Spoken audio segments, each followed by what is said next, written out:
Yesterday, we talked about Apollo 13 and how substitute astronaut Jack Swigert had family ties to the oil region. Tonight, I thought I would bring you local news clips from April 11, the day of liftoff, and see what we can find on April 13th, the day of the explosion. In Franklin, Swigert made the front page of the News Herald, pictured here laughing and having breakfast with the boys. And here he is with a shout out to his local family.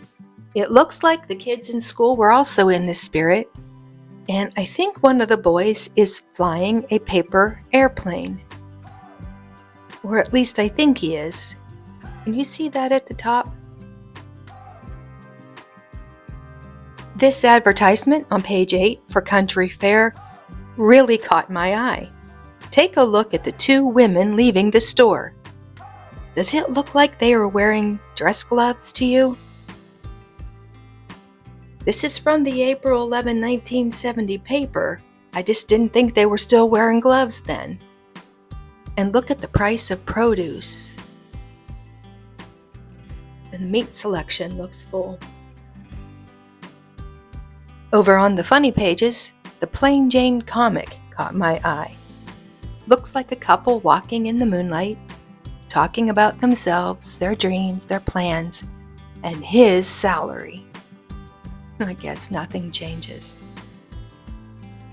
Gates and Burns was selling a home at 712 Elk Street by the school for $14,000. The house had 6 rooms, hardwood floors, natural woodwork, a full basement, gas furnace, a finished 3rd floor, and storm windows. Sounds like a deal to me. And you could buy a Jeep at Dumpy Auto, but it doesn't give a price. The movie Easy Rider with Peter Fonda was playing at the Caton and also up at the Drake in Oil City. North in Oil City, the Derrick ran a front page story about the Apollo 13 moon flight with this digital counter. It looks like blastoff was in 13 hours, 13 minutes, and 13 seconds. I don't know if that was an omen or a premonition. I'm not sure how lucky 13 was on that day. Looks like the Derrick also reported the familiar ties of Jack Swigert to the area, and it listed his cousins. Joe Harvey was the president of First Seneca Bank and Trust Company. Of course, Mayor Joe Fleming, Martha Stevenson, Bill Fleming, James Harvey, and Lisa Vaughn.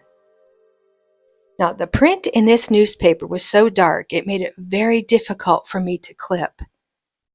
Looks like there was a couple good stories, but they were so smudged I couldn't even, you wouldn't be able to see anything. The best I could find were the TV listings, and even they were kind of smudgy. It looks like the flight of Apollo 13 was being broadcast at 1 p.m. And lastly, James Way was selling vests and slacks for under $5 and stretchy tops for 97 cents. And you could get yourself a swag lamp for $7.77. And I can tell you right now, the cool kids had sissy bars and lights on their bikes. Okay, let's take a look at April 13th and see what we can find. Let's see. I'm sure Swigert was happy to see this.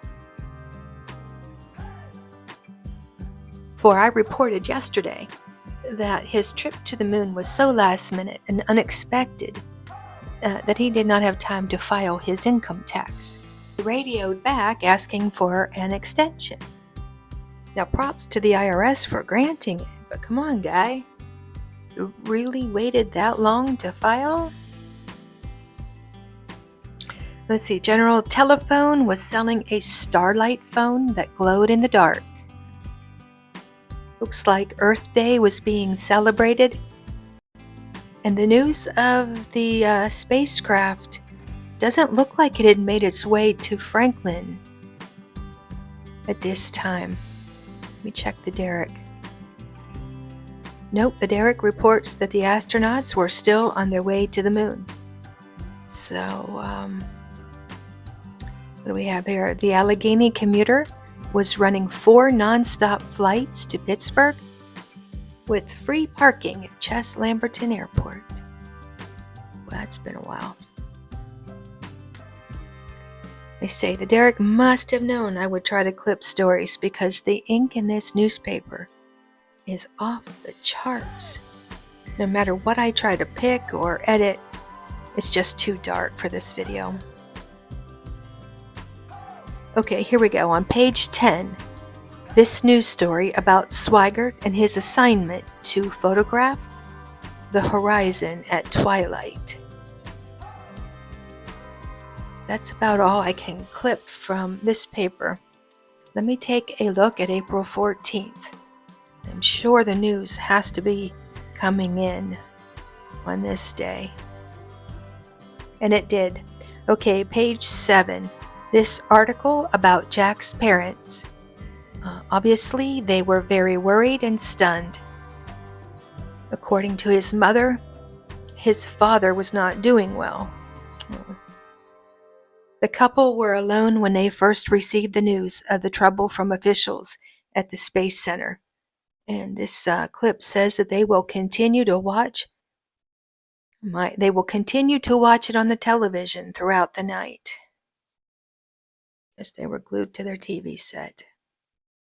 If you look at this artist's drawing, you can see that Swigert would have been in the command module in the bottom right, while the other two were in the limb.